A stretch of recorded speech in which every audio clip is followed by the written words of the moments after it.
All right, guys. We're actually looking at Shelly's hand right now and a model of Shelly's hand. So we're going to try to use the model.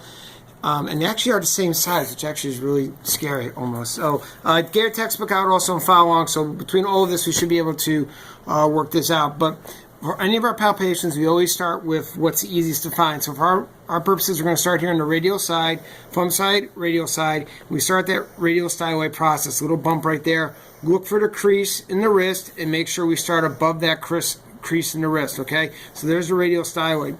You can see that Shelly has a nice little anatomical snuff box. You can see the tendons. So we're sitting right in here. That's our scaphoid, which is this bone right here. So there's the radial styloid.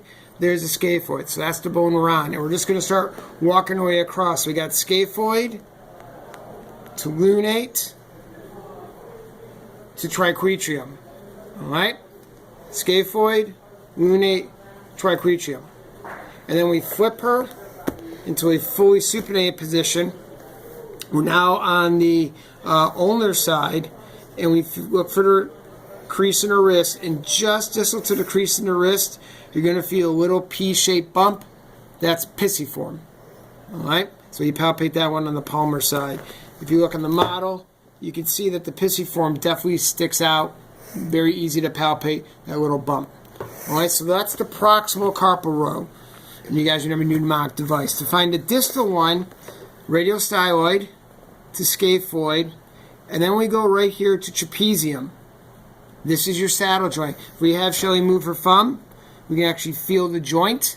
So that's the first metacarpal carpal articulation, or where the first metacarpal meets the trapezium. So there's trapezium. We move over basically in line with the second finger is going to be trapezoid. And then we move over basically in line with the third finger is capitate, which is basically in line with lunate. So just use your third finger and your second finger as guides. And then we come over here and we feel hamate. And hamate basically takes up 4 and 5. Now the special thing about the hamate is it has that little bump right there. That's the hook of the hamate. So if we flip Shelly on the full supination, we find our wrist crease.